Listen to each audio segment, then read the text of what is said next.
Bonjour, bonsoir à toutes et à tous. C'est un immense plaisir pour moi de participer à cette jury web émission où je vais parler de la question de la protection internationale des droits de l'homme. Alors, que faut-il entendre en ce sens par droits de l'homme? Eh bien, les droits de l'homme, ce sont des droits inhérents à la nature humaine, tels que le droit à la vie, le droit à la santé, le droit au bonheur, le droit au loisir, le droit à l'alimentation, le droit à l'éducation, etc. Si je me réfère à cette définition de Jeanne Hirsch, elle eut à dire que les droits de l'homme, ce sont des droits primordiaux, primitifs. Ce sont des prérogatives morales que la nature confère à l'homme en tant qu'être intelligent. Les droits de l'homme, avant tout, ce sont des droits qui ont une valeur morale. Ce sont des droits naturels. Mais en ce sens, si les droits de l'homme sont inhérents à la nature humaine, et quelles sont les différentes générations des droits de l'homme, ou plus encore, les différentes catégories des droits de l'homme? En ce sens, suivant une classification d'ordre politique liée à certaines idéologies politiques, on classifie les droits de l'homme généralement en trois grandes générations, à savoir la première génération que l'on qualifie de droits civils et politiques. Cette génération est issue de la conception libérale des droits de l'homme. Parmi ces droits, on peut citer le droit à la vie, le droit au respect de la vie privée de la personne, le droit de vote, le droit de propriété, et j'en passe. Et après, il y a une deuxième catégorie des droits de l'homme que l'on qualifie de droits économiques, sociaux et culturels, DESC, et droits de la deuxième génération. Ces droits sont inscrits dans le pacte international relatif aux droits économiques, sociaux et culturels. Parmi ces droits, l'on retrouve le droit à l'éducation, le droit à la santé, le droit au logement, le droit à l'alimentation, et j'en passe. Enfin, il y a une troisième catégorie des droits de l'homme. Ce sont des droits empreints de solidarité internationale et pour la réalisation desquels il va falloir que l'État recherche la coopération d'autres États. En ce sens, on peut citer le droit à l'autodétermination des peuples ou encore le droit des peuples à disposer d'eux-mêmes, le droit à la paix et à la sécurité internationale, le droit au développement, etc. Il est certain que, outre ces trois catégories ou trois générations de droits de l'homme, on a tendance à parler de l'émergence d'une quatrième génération de droits de l'homme qui implique des droits justement qui sont liés à la bioéthique en tant que telle. Mais c'est une quatrième génération qui sont en pleine construction. Si je reprends c'est ce grand initiateur de cette quatrième génération des droits de l'homme, à savoir Emmanuel Koba, ce sont des droits qu'on est en train de construire. C'est une catégorie de droits de l'homme en pleine construction. Mais globalement, on distingue trois grandes générations des droits de l'homme. La première qui est issue de la conception libérale que l'on retrouve dans le pacte international relatif aux droits civils et politiques. La deuxième qui est issue de la conception marxiste des droits de l'homme ou socialiste des droits de l'homme que l'on retrouve inscrire dans le pacte international relatif aux droits économiques, sociaux et culturels. Et enfin, la troisième génération des droits de l'homme qui implique les droits empreints de solidarité internationale. Mais pourquoi certains pays en ce sens, au vu de l'ensemble de ces catégories de droits, voudraient bien accorder beaucoup plus d'importance à une génération par rapport à d'autres? Pourquoi on a ça? Est-ce que par le fait qu'on a cette catégorisation des droits de l'homme, cela signifie que l'on doit prioriser une génération sur une autre, ou du moins on doit les traiter de manière concurrente? Il est clair que ce qui est à la base de la réalisation des droits de l'homme dans un État, c'est la politique de l'État. En ce sens, il faut que l'État établisse une gouvernance équitable, il faut que l'État définisse des politiques publiques relatives à la réalisation des droits de l'homme, et l'ensemble de ces réalisations évidemment, est liée à la conception, à l'idéologie politique de l'État en tant que tel. Cependant, si l'on essaie de transcender même, d'aller au-delà de cette idéologie politique, quelle que soit l'appartenance idéologique d'un État, et il suffit de réaliser les droits de l'homme. En ce sens, suivant cette logique, ce principe de l'indivisibilité des droits de l'homme, les droits de l'homme doivent être traités de manière concurrente. On ne peut pas et on ne doit pas catégoriser un droit par rapport à un autre, on ne doit pas prioriser un droit par rapport à un autre. Donc la réalisation des droits de l'homme en tant que tel implique une certaine réalisation à logique horizontale, c'est-à-dire de manière égale. De manière égale, quelle que soit l'idéologie de l'État en tant que tel, quelle que soit sa volonté politique, puisque l'État en tant que tel représente une condition sine qua non de la concrétisation des droits de l'homme au profit de tout individu se trouvant sur son territoire. Mais que peut-on dire en termes de considération? Si l'on parle des droits de l'homme qui représentent un ensemble, les droits de l'homme qui sont totaux, globaux, quelles sont les différentes catégories? Quelles sont les personnes en tant que telles, les êtres humains en tant que tels, que prennent en considération les droits de l'homme? Il faut souligner que les droits de l'homme en tant que tels concernent tous les êtres humains. Et les êtres humains, dans les êtres humains, on retrouve les hommes en tant que tels, les femmes, les enfants et toute autre catégorie d'êtres humains suivant son appartenance à tel ou tel autre groupe social. Il faut dire que les droits de l'homme en tant que droit naturel avant tout et qui va avoir une certaine vocation positiviste dans la mesure où beaucoup de traités et de conventions internationales ont été adoptés en ce sens, et c'est ce qui va permettre de constater que les droits de l'homme prennent en compte les femmes. Les femmes, une catégorie à protéger, une catégorie à justement assurer la défense de ses droits et de ses intérêts en tant que membre à part entière de la société civile, en tant que membre à part entière de la population d'un État. Ce qui veut dire que les droits de l'homme, effectivement, prennent en compte les droits des femmes. Les droits des femmes sont des droits de l'homme. C'est ce qui fait que, sur le plan universel, on a adopté la Convention pour l'élimination de toute forme de discrimination raciale à l'égard des femmes le 18 décembre 1979, et c'est une convention importante en ce sens que c'est la deuxième convention vedette du système des Nations Unies en matière de protection des droits de l'homme. Cette convention vient après la convention relative aux droits de l'homme, qui est la convention relative aux droits de l'enfant, qui est la convention la plus ratifiée au niveau du système onusien de protection des droits de l'homme. Les droits des femmes sont des droits de l'homme.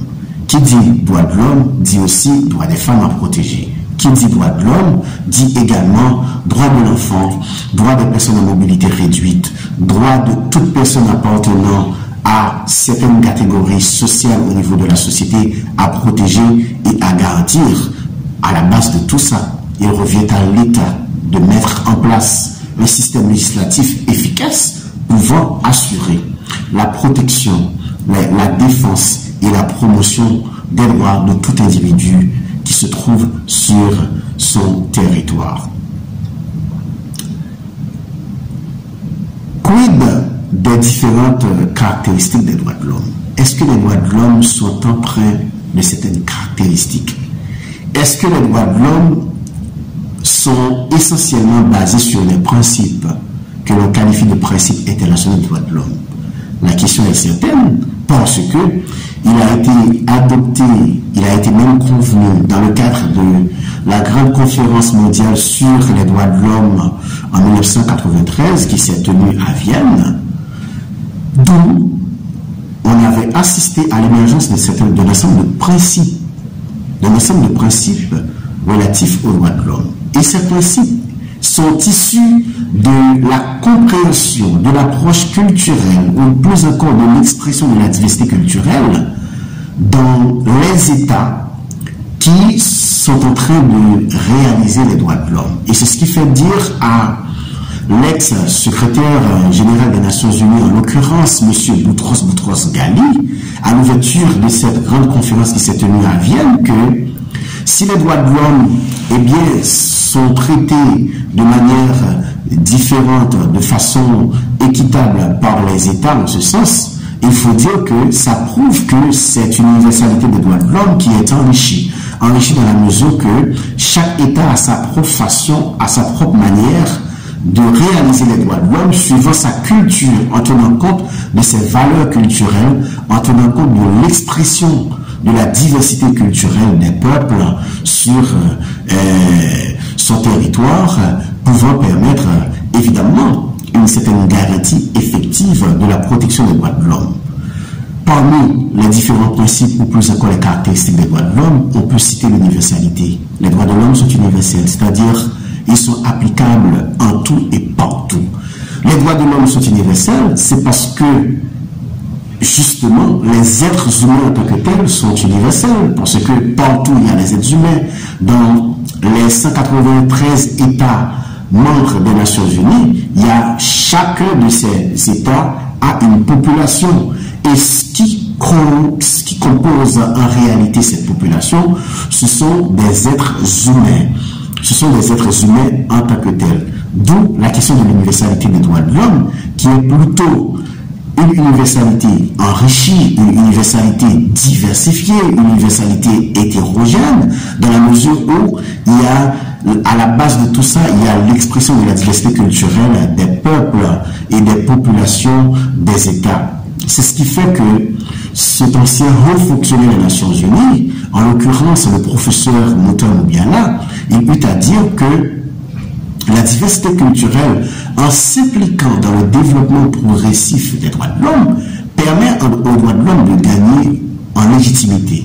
Car l'universalité ne signifie pas homogénéité. L'universalité en tant que telle, c'est l'hétérogénéité, c'est-à-dire chaque État, en raison de ses valeurs culturelles, eh bien, a sa façon de prendre en compte la concrétisation, l'implémentation des droits de l'homme au profit de tout individu qui se trouve sur son territoire. Au regard de l'ensemble de ces principes, que faut-il entendre en tant que tel par cette question de l'opposabilité des droits de l'homme?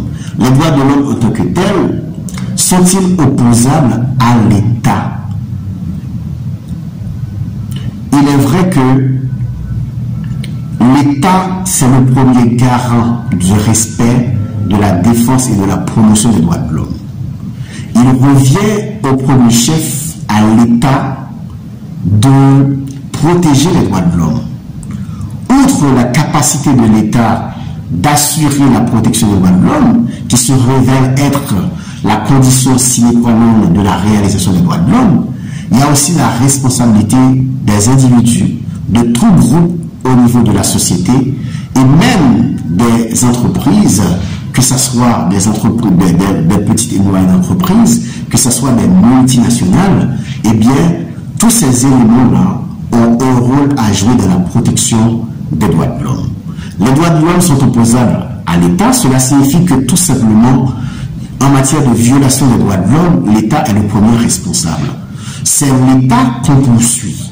On poursuit l'État non seulement sur le plan interne, on le poursuit également sur le plan international, que ce soit sur le plan universel, c'est-à-dire dans le cadre du système onusien, que ce soit également sur le plan régional, et ce qui veut dire à travers le système interaméricain des droits de l'homme qui coule dans le monde de l'Organisation des États américains, et aussi dans le cadre du système européen, que ce soit dans le cadre de l'Organisation pour la sécurité et la coopération en Europe, que ce soit dans le cadre du Conseil de l'Europe, que ce soit dans le cadre de l'Union européenne, et enfin sur le continent américain et africain, pardon, et dans le cadre de l'Union africaine, et plus ou moins au niveau de l'Asie, où on n'a pas un système régional en tant que tel de protection des droits de l'homme, on a plutôt un système sous-régional dans le cadre de l'Association des États de l'Asie du Sud-Est.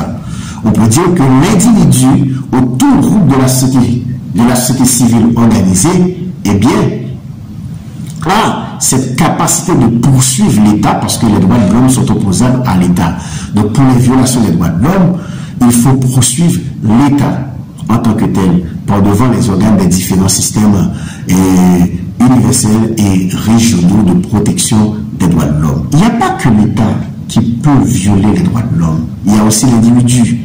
En ce sens, on va demander la sanction de l'individu pour avoir violé les droits de l'homme. Ça, c'est un mécanisme spécial. On retrouve ce mécanisme depuis l'adoption du statut de Rome en 1998, qui allait créer, et la Cour pénale internationale, dont le siège se trouve à La Haye, en 2002. Eh bien, à travers ce mécanisme qui existe en droit pénal, en droit international pénal, on peut poursuivre l'individu pour avoir violé les droits de l'homme. Et en ce sens, ces différentes violations peuvent être cataloguées en crimes suivant l'article 7 du statut de Rome, en crime de génocide, en crime de guerre, crime d'agression, crime contre la paix et crime contre l'humanité. À ce moment-là, on va constater la sanction de l'individu d'une part, et dans le cadre de l'opposabilité des droits de l'homme à l'État, c'est l'État qu'on va punir pour avoir violé les droits de l'homme, et c'est à l'État qu'on va demander réparation, que ce soit dommage matériel ou immatériel, à l'encontre de l'individu, de tout individu se trouvant sur son territoire et dont les droits ont été bafoués. Et après avoir présenté en fait ces différentes caractéristiques des droits de l'homme, les différentes générations en tant que telles, mais que faut-il entendre par ce grand texte, ce texte que l'on peut considérer comme le fondement du système international de protection des droits de l'homme, à savoir la Déclaration universelle des droits de l'homme? Est-ce que cette déclaration en tant que telle, en tant qu'universelle, introduit la notion des droits de l'homme, ou d'autres textes ont-ils introduit et reconnu bien avant les droits de l'homme? Un peu d'historicité. Cette déclaration s'est beaucoup inspirée de trois grandes déclarations majeures, à savoir la déclaration de l'indépendance des États-Unis adoptée le 4 juillet 1776. Et bien avant même cette déclaration, il y avait eu la déclaration de l'État de Virginie qui a été adoptée le 12 juin 1776. Et ces deux grandes déclarations dans le contexte américain allaient inspirer la déclaration des droits de l'homme et du citoyen dans le contexte français du 26 août 1789. Pourquoi? C'est parce que tout simplement, Thomas Jefferson, qui est même considéré comme le père de la déclaration d'indépendance américaine, il a été grand ami du marquis de Lafayette et il a beaucoup participé dans l'élaboration de la Déclaration des droits de l'homme et du citoyen du 26 août 1789 dans le contexte français. Et ces trois déclarations, à savoir la déclaration de l'État de Virginie du 12 juin 1776, celle de l'indépendance des États-Unis du 4 juillet 1776 et la déclaration des droits de l'homme et du citoyen du 26 août 1789, ces textes ont beaucoup inspiré la Déclaration universelle des droits de l'homme adoptée dans le contexte onusien au palais de Chaillot à Paris le 10 décembre 1948. D'ailleurs, on constate cette similitude, cette ressemblance entre ces deux articles, à savoir l'article 1er de la Déclaration des droits de l'homme et du citoyen du 26 août 1789 est celui de la Déclaration universelle des droits de l'homme de la Déclaration universelle des droits de l'homme du 10 décembre 1948. L'article 1er de la Déclaration universelle des droits de l'homme du 10 décembre 1948 dispose ce qui suit, et je cite: « Tous les êtres humains naissent libres et égaux en dignité et en droit. Ils sont doués de raison et ont le droit d'agir les uns envers les autres dans un esprit de fraternité. » Donc, depuis, à la base même de cet article 1er de la Déclaration universelle des droits de l'homme, la question de l'universalité des droits de l'homme a été posée. Parce qu'on dit tous les êtres humains, c'est-à-dire les êtres humains en tant qu'êtres universels en ce sens. Eh bien, lors même de l'adoption de cette déclaration, le projet même qui a été initié, c'était une déclaration internationale des droits de l'homme. C'est ce projet qui a été initié. Ce grand juriste français, en l'occurrence, M.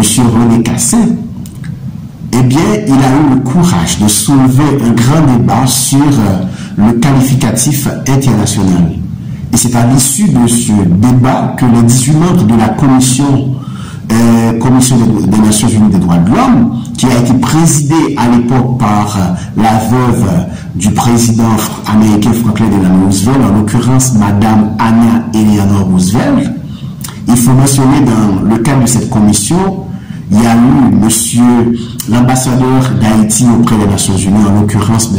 Émile Saint-Lô, et c'est lui d'ailleurs qui eut à donner lecture à la tribune du Palais de Chaillot à Paris, à ce texte, ce grand texte qui constitue le fondement du système international ou encore de la protection internationale des droits de l'homme. À partir de ce débat sur le qualificatif international soulevé et même suscité par René Cassin, eh bien, tous les membres de la commission ont été convenus du qualificatif universel, d'où l'expression Déclaration universelle des droits de l'homme. C'est un texte à valeur universelle, à valeur universelle, non contraignant, mais sa constitutionnalisation, sa conventionnalisation va lui accorder une valeur juridique contraignante. On peut prendre à titre d'exemple, et dès le préambule même de la Constitution haïtienne du 29 mars 1987, on a fait référence à la Déclaration universelle des droits de l'homme du 10 décembre 1948. Il est écrit que le peuple haïtien proclame la présente Constitution conformément à son acte d'indépendance et à la Déclaration universelle des droits de l'homme du 10 décembre 1948. Cela veut dire que l'État haïtien, Haïti en soi, a donné une valeur constitutionnelle à la Déclaration universelle des droits de l'homme qui justement, eh bien, énonce un ensemble de droits à protéger. D'une part, les droits civils et politiques, qui sont beaucoup plus nombreux d'ailleurs dans ce texte de 30 articles, et d'autre part, les droits économiques, sociaux et culturels que l'on retrouve à partir de l'article 22 jusqu'à l'article 27 de ce texte. En soi, on constate une certaine priorisation des droits civils et politiques sur les droits économiques, sociaux et culturels, mais en réalité, c'est un texte à valeur universelle, et c'est ce débat qui a été suscité justement par René Cassin, qui allait construire ce système de protection internationale des droits de l'homme. Et à l'issue de l'adoption de ce texte, 18 ans après, on va constater l'adoption d'autres textes au niveau du système onusien, à savoir les deux pactes jumeaux, le pacte international relatif aux droits civils et politiques, ainsi que le pacte international relatif aux droits économiques, sociaux et culturels, adopté le 16 décembre 1966. Avec cette déclaration et le protocole additionnel constitue ce qu'on appelle la Charte internationale des droits de l'homme, ou plus encore, de l'avis de Linda Amalon, la loi internationale des droits de l'homme.